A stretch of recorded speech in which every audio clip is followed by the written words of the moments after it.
Hello friends, welcome to Krishna's kitchen.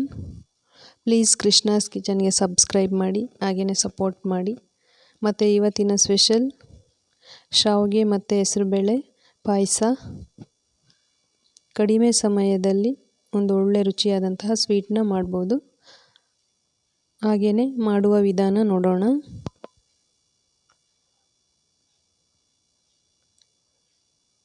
ನೋಡಿ, ಈಗ ನಾನೊಂದು ಕುಕ್ಕರ್ನ ತೊಗೊಂಡಿದ್ದೀನಿ. ಅದಕ್ಕೆ 1 ಕಪ್ಪಷ್ಟು ಹೆಸರುಬೇಳೆನ ಹಾಕ್ಕೊಳ್ತಾ ಇದ್ದೀವಿ.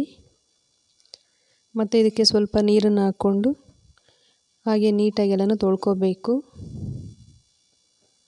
ತೊಳೆದಿದ ನಂತರ ನೀರನ್ನು ಬಗ್ಗಿಸ್ಬಿಟ್ಟು ಮತ್ತೆ ಇದಕ್ಕೆ 1 ಗ್ಲಾಸಷ್ಟು ನೀರನ್ನು ಹಾಕ್ಕೊಂಡಿದ್ದೀನಿ. ಹಾಗೆ ಕುಕ್ಕರ್ ಕ್ಯಾಪ್ನ ಕ್ಲೋಸ್ ಮಾಡಿ ಈ ಕಡೆ ಸ್ಟವ್ ಆನ್ ಮಾಡಿ ಸ್ಟವ್ ಮೇಲೆ ಇಟ್ಟಿದ್ದೀನಿ. ಮತ್ತು ಇದು 1 ರಿಂದ 2 ವಿಸಲ್ ಬರಬೇಕು. ಒಂದೇ ವಿಸಲ್ಗೂ ಬೇಯುತ್ತೆ. ಒಂದು 80% ಬೆಂದರೆ ಸಾಕು. ಹಾಗೆಯೇ ವಿಸಲ್ ಬಂದಾಗಿದೆ. ಈಗ ಈ ಕಡೆ ನಾನು ಸ್ಟವ್ ಆನ್ ಮಾಡಿ ಬಾಣಲಿನ ಇಟ್ಟು ಅದಕ್ಕೆ ಸ್ವಲ್ಪ ಶಾವಿಗೆನ ಹಾಕ್ಕೊಂಡಿದ್ದೀನಿ. ಇದಕ್ಕೆ ಸ್ವಲ್ಪ ಎಣ್ಣೆನ ಹಾಕ್ಕೊಂಡ್ಬಿಟ್ಟು ಕಲರ್ ಚೇಂಜ್ ಆಗೋ ತನಕ ಚೆನ್ನಾಗಿ ಫ್ರೈ ಮಾಡ್ಕೋಬೇಕು. ನೋಡಿ, ಉರಿನ ಮೀಡಿಯಮ್ ಫ್ಲೇಮಲ್ಲಿ ಇಟ್ಕೊಂಡು ನೀಟಾಗಿ ಇದು ಶಾವಿಗೆನ ಕಲರ್ ಚೇಂಜ್ ಆಗೋ ತನಕ ಹಾಗೆ ಫ್ರೈ ಮಾಡ್ಕೊಂಡಿದ್ದೀವಿ. ಈಗ ಇದನ್ನ ಪಕ್ಕಕ್ಕಿಟ್ಟು ನಾವು ಮುಂಚೆನೇ ಬೇಯಿಸೋದಕ್ಕೆ ಇಟ್ಟಿದ್ವಲ್ಲ ಹೆಸರುಬೇಳೆ, ಇದು ಒಂದು 80% ಬೆಂದಾಗಿದೆ. ಇದನ್ನ ಸೈಡ್ಗೆ ಇಟ್ಬಿಟ್ಟು ನೋಡಿ, ಈ ಕಡೆ ನಾನು ಬೆಲ್ಲನೂ ಮತ್ತು ಸಕ್ಕರೆನೂ ಎರಡನ್ನೂ ಹಾಕ್ಕೊಳ್ತಾ ಇದ್ದೀನಿ. ಸಕ್ಕರೆ ಬೆಲ್ಲ ಎರಡು ಹಾಕೋದ್ರಿಂದ ರುಚಿ ಚೆನ್ನಾಗಿ ಬರುತ್ತೆ ಅಂತ. ಇದನ್ನು ಚೆನ್ನಾಗಿ ಮಿಕ್ಸ್ ಮಾಡಿ ಚೆನ್ನಾಗಿ ಕಾಯಿಸ್ಕೋಬೇಕು. ಹಾಗೆಯೇ ಅದು ಬೆಲ್ಲ ಕಾಯೋದ್ರೊಳಗೆ ಈ ಕಡೆ ನಾನೊಂದು ಮಿಕ್ಸಿ ಜಾರ್ನ ತೊಗೊಂಡಿದ್ದೀನಿ. ಅದಕ್ಕೆ ಒಂದು ಬಟ್ಲಷ್ಟು ಕಾಯಿ ತುರಿ, ಹಸಿ ತೆಂಗಿನಕಾಯಿ ತುರಿನ ಹಾಕ್ಕೊಂಡಿದ್ದೀನಿ. ಮತ್ತು ಸ್ವಲ್ಪ ಒಂದು ಅರ್ಧ ಗ್ಲಾಸಷ್ಟು ನೀರನ್ನು ಸಹ ಹಾಕ್ಕೊಂಡಿದ್ದೀನಿ. ಇದನ್ನ ಚೆನ್ನಾಗಿ ರುಬ್ಕೋಬೇಕು. ರುಬ್ಬಿ ನೋಡಿ, ಈ ಥರ ಹಾಲು ಥರ ಮಾಡ್ಕೋಬೇಕು. ಮತ್ತು ಅದಾಗಿದ ನಂತರ ಈ ಕಡೆ ನೋಡಿ, ಬೆಲ್ಲನ ಕರಗೋದಕ್ಕೆ ಇಟ್ಟಿದ್ವಲ್ಲ, ಇದು ಚೆನ್ನಾಗಿ ಕುದಿ ಬಂದಿದೆ ಈಗ. ಮತ್ತು ಅದನ್ನು ಒಂದು ಪಾತ್ರೆಗೆ ಸಪ್ರೇಟಾಗಿ ಸೋಸ್ಕೊಳ್ತಾ ಇದ್ದೀವಿ.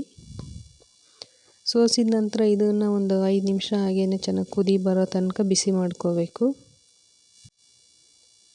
ನೋಡಿ, ಈಗ ಚೆನ್ನಾಗಿ ಕುದಿ ಬರ್ತಾಯಿದೆ. ಇದಕ್ಕೆ ನಾವು ಶಾವಿಗೆನ ಮುಂಚೆನೇ ಹುರಿದಿಟ್ಕೊಂಡಿದ್ವಲ್ಲ, ಶಾವಿಗೆನ ಹಾಕ್ಕೊಳ್ತಾ ಇದ್ದೀವಿ. ಮತ್ತು ಹಾಗೆಯೇ ಮುಂಚೆನೇ ಬೇಯಿಸಿ ಇಟ್ಕೊಂಡಿರುವ ಹೆಸರುಬೇಳೆನೂ ಸಹ ಇದಕ್ಕೆ ಹಾಕ್ಕೊಳ್ತಾ ಇದ್ದೀನಿ. ಎರಡನ್ನೂ ಹಾಕ್ಕೊಂಡ್ಬಿಟ್ಟು ಇದನ್ನು ಒಂದು 5 ರಿಂದ 10 ನಿಮಿಷ ಹಾಗೆ ಬೇಯಿಸ್ಕೋಬೇಕು. ನೋಡಿ, ಒಂದು ಅರ್ಧ ಭಾಗ ಬೆಂದಿದ ನಂತರ ನಾವು ಮುಂಚೆ ರುಬ್ಬಿಟ್ಕೊಂಡಿದ್ವಲ್ಲ ತೆಂಗಿನಕಾಯಿ ಹಾಲು, ಆ ಹಾಲನ್ನು ಇದಕ್ಕೆ ಹಾಕ್ಕೊಂಡಿದ್ದೀನಿ. ಈಗ ಹಾಲು ಹಾಕ್ಕೊಂಡ್ಬಿಟ್ಟು ಎಲ್ಲನೂ ನೀಟಾಗಿ ಮಿಕ್ಸ್ ಮಾಡ್ಕೋಬೇಕು. ನೋಡಿ, ತಳ ಹಿಡಿದಂಗೆ ಇದನ್ನು ನೀಟಾಗಿ ಒಂದು 2 ನಿಮಿಷ ಚೆನ್ನಾಗಿ ಮಿಕ್ಸ್ ಮಾಡ್ಕೋಬೇಕು. ಮಿಕ್ಸ್ ಆಗಿದ ನಂತರ ಇದಕ್ಕೆ ಒಂದು ಕ್ಯಾಪ್ನ ಕ್ಲೋಸ್ ಮಾಡಿ ಒಂದು 5 ನಿಮಿಷ ಹಾಗೇ ಸಣ್ಣ ಉರಿನಲ್ಲಿ ಬೇಯಿಸ್ಕೋಬೇಕು. ಮತ್ತು ಈ ಕಡೆ ನಾನು ಒಂದು ಬಾಣಲಿಗೆ 1 ಸ್ಪೂನಷ್ಟು ತುಪ್ಪ ಹಾಕಿದ್ದೀನಿ. ತುಪ್ಪ ಬಿಸಿಯಾಗಿದ ನಂತರ ಸ್ವಲ್ಪ ಗೋಡಂಬಿ ಮತ್ತು ದ್ರಾಕ್ಷಿನ ಹಾಕ್ಕೊಂಡಿದ್ದೀನಿ. ಇದನ್ನು ಒಂದು 2 ನಿಮಿಷ ಹಾಗೆ ಫ್ರೈ ಮಾಡ್ಕೋಬೇಕು. ನೋಡಿ, ದ್ರಾಕ್ಷಿನ ಗೋಡಂಬಿ ಸ್ವಲ್ಪ ಲೈಟಾಗಿ ಕಲರ್ ಚೇಂಜ್ ಆಗೋ ತನಕ ಸಣ್ಣ ಉರಿನಲ್ಲಿ ಇಟ್ಕೊಂಡು ಈ ಥರ ಫ್ರೈ ಮಾಡ್ಕೊಂಡಿದ್ದೀನಿ. ಮತ್ತು ಈ ಕಡೆ ನಾವು ಹೆಸರುಬೇಳೆನೂ ಮತ್ತು ಶಾವಿಗೆನೂ ಬೇಯಿಸೋದಕ್ಕೆ ಇಟ್ಟಿದ್ವಲ್ಲ, ಈಗ ಅದು 3/4 ಭಾಗ ಬೆಂದೋಗಿದೆ. ಈಗ ನಾವು ಫ್ರೈ ಮಾಡಿರುವಂಥ ದ್ರಾಕ್ಷಿ ಗೋಡಂಬಿನ ಇದರೊಳಗಡೆ ಹಾಕ್ಕೊಳ್ತಾ ಇದ್ದೀವಿ.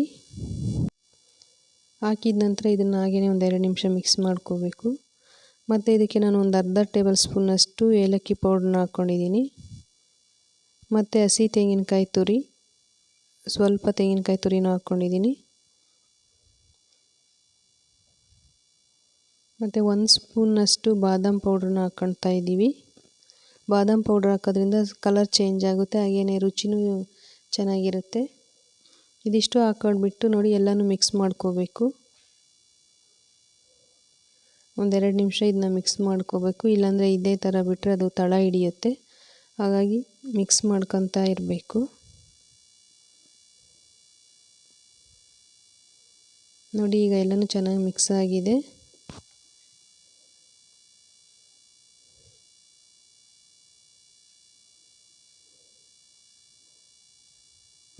ಈಗ ನಾವು ಇದಕ್ಕೆ 1 ಗ್ಲಾಸಷ್ಟು ಮುಂಚೆನೇ ಕಾಯಿಸಿ ಇಟ್ಕೊಂಡಿರ್ತಕ್ಕಂಥ ಹಾಲು ಹಾಲನ್ನ ಚೆನ್ನಾಗಿ ಕಾಯಿಸಿಟ್ಕೋಬೇಕು.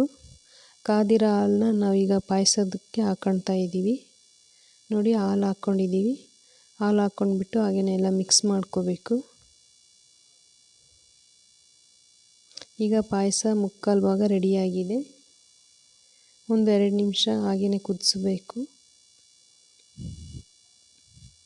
ಸ್ವಲ್ಪ ಗಟ್ಟಿ ಇದೆ ಅಂತ ಹೇಳ್ಬಿಟ್ಟು ನಾನು ಎಕ್ಸ್ಟ್ರಾ ಹಾಲನ್ನ ಸೇರಿಸ್ಕೊತಾ ಇದ್ದೀನಿ.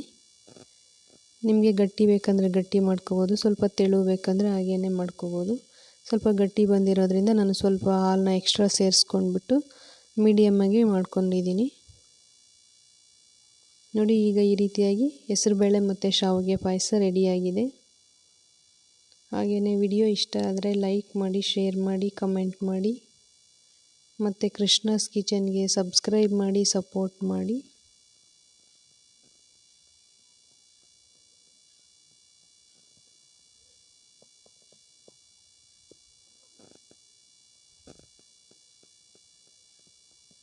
ವಿಡಿಯೋ ನೋಡಿದ್ದಕ್ಕಾಗಿ ಧನ್ಯವಾದಗಳು.